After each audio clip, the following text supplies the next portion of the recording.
설명을 하려고 PDF 파일로 올려주시고 공개 비공개 포함해서 일단 그렇죠. 어쨌든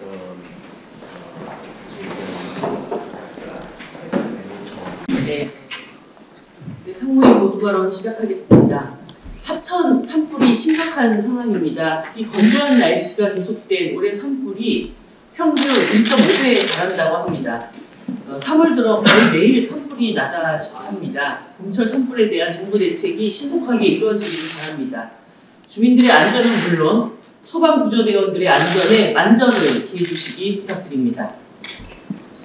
2차 세계대전이 한창이던 시절 나치 독일은 역사상 가장 긍정적 2차 세계대전이 한창이던 시절 나치 독일은 역사상 가장 극단적인 총력 동원 체제를 요구하며 모든 노동자들에게 추가 노동 시간을 할당했습니다.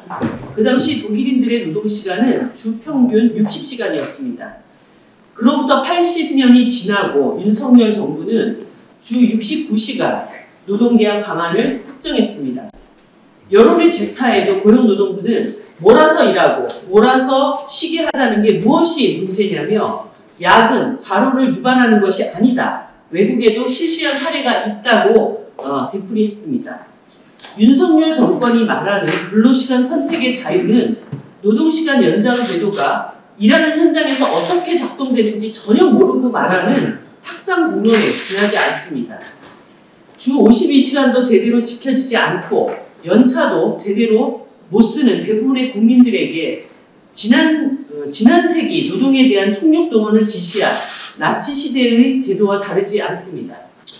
윤석열 정부는 이번 노동시간 개혁이 유형 근로를 위한 글로벌 스탠다드라고 주장하지만 예시로 든 국가들의 추가 노동 기준은 주 40시간에서 48시간으로 현행 한국 노동시간보다 훨씬 적습니다.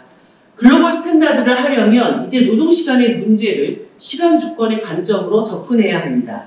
사용자 일변도로 기울어진 노사 관계에서 출근 시간도 퇴근 시간도 그 어느 것도 자유롭게 정해질 수 없습니다.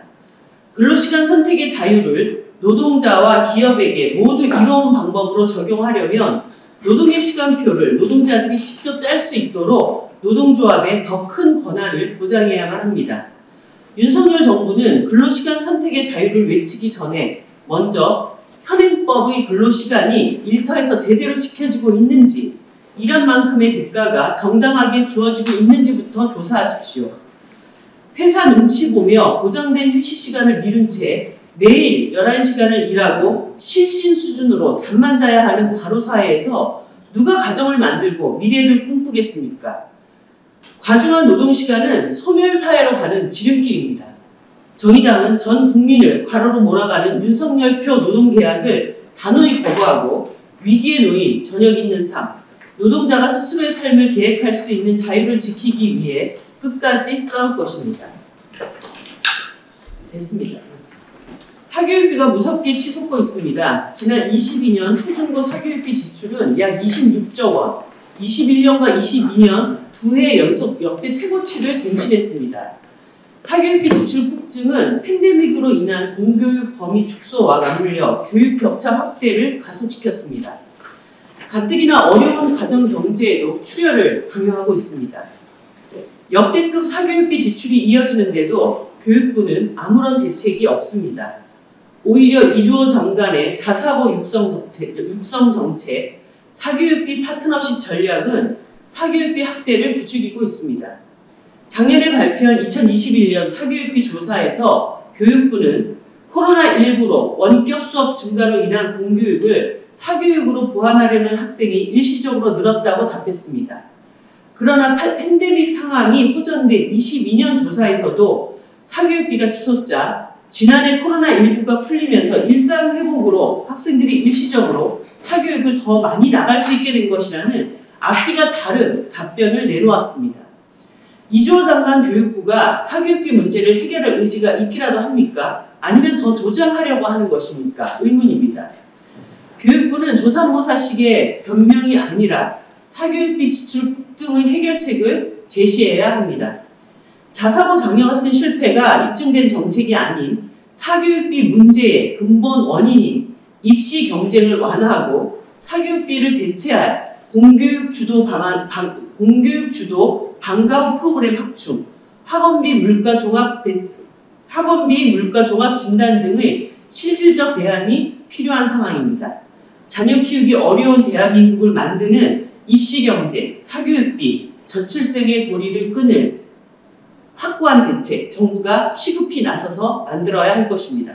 우선 오늘 WBC 첫 경기를 치르는 우리 대한민국 야구 국가대표팀 이강철 감독과 고영표, 소영준, 강백호, 박병호 선수를 비롯한 모든 선수들의 선전을 국민들과 함께 기원합니다. 국민의힘 전당대회가 끝났습니다. 이렇게 축하 말씀드리고 싶습니다. 화이팅 김기현! 브라보! 멋지다 윤석열! 윤석열 정부는 사죄도 일본 기업의 배상도 없이 기업 기부금으로 일제 강제동원에 대해 변제하는 3자 변제 방식의 강제동원 피해 대책을 발표했습니다. 이는 일제 강제동원에 대해 전범기업이 직접 배상하라는 2018년에 대법원 판결에 위배되는 그런 내용입니다. 최소한의 도덕이라는 법을 뛰어넘어 피해자들의 마음을 대변해도 모자란 대통령이 심지어 법치에도 한참 부족한 내용을 대책이라고 내놓은 것입니다. 더 기가 막힌 것은 일본은 결코 여기서 만족하지 않을 것이라는 사실입니다. 어제 일본 주류 보수를 대변하는 요미우리 신문은 어제 한국 쪽이 징용공 소송 문제의 해법을 제시함에 따라 일한 관계 개선을 위해 크게 진전했지만 안보, 역사, 경제 등 광범위한 양국 간 현안은 쌓여둔 채 남아있다고 보도했습니다. 실제로 사도광산 유네스코 세계유산 등재, 후쿠시마 방사능 오염수 방류, 한국의 일본 수산물 수입 금지 조처 해제, 일본 위안부 합의, 독도 영유권 분쟁 등을 언급하며 이런 현황을 바로잡아야 일한 관계가 건전하게 발전할 수 있다는 게 일본 정부의 생각입니다. 윤석열 대통령에게 묻고 싶습니다. 도대체 어디까지 내어줄 생각입니까? 애초에 강제동원 피해 배상은 다른 사안과 거래할 수조차 없는 사안입니다. 이마저 내준다면 도대체 어디까지 내어줄 생각입니까? 어민들의 걱정에도 후쿠시마 방사능 오염수 방류를 사실상 찬성하는 모습까지 보이고 있습니다. 윤석열 대통령에게 다시 한번 묻지 않을 수 없습니다. 당신의 국민은 누구입니까? 당신이 지키고 싶은 사람들은 도대체 누굽니까? 윤석열 대통령님, 정신 차리십시오. 당신의 국민들은 대한민국 국민들입니다.